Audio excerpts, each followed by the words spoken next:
All right, a new report from the Social Security Board of Trustees projects that Social Security trust funds will become insolvent within the next decade if legislative action is not taken soon.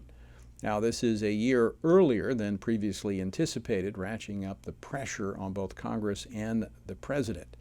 Now, this comes even as negotiations have stalled on both the debt ceiling debate and President Biden's $6.9 trillion budget for the next fiscal year.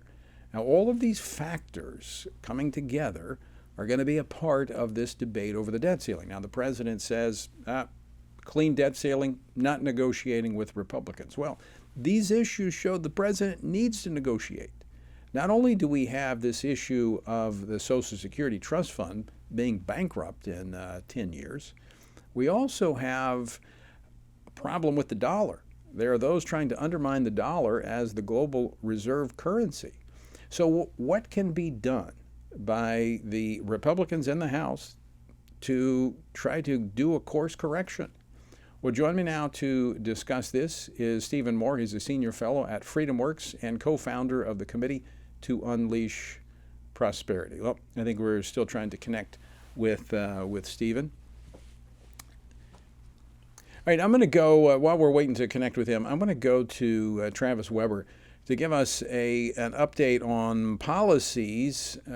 We've seen a lot of these policies that pertain to the transgender movement. Now, a lot of pushback from the administration about how, well, this is wrong, and the left, the media, but state after state passing legislation pushing back on the left and protecting children. Joining me now to talk about this is Travis Weber, Vice President of Policy and Governmental Affairs here at the Family Research Council. Travis, welcome back to the program. Thank you, Tony. All right, so give us an update, because a lot of activity this week alone on bills designed to address this transgender nonsense.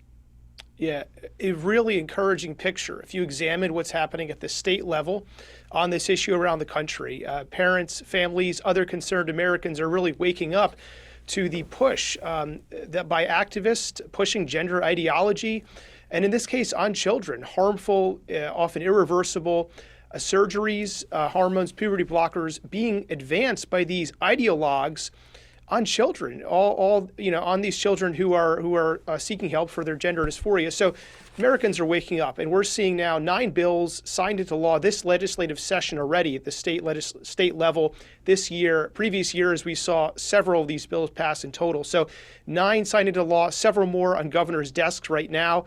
Montana, SB 99 is on the governor's desk there. In that state, it's a great bill. A bill is working its way through the Nebraska legislature, Bill 574, that will protect children in that state. And we're seeing, I think, around 80-something bills continue to move in the state legislative sessions that are underway right now. But the picture is really encouraging.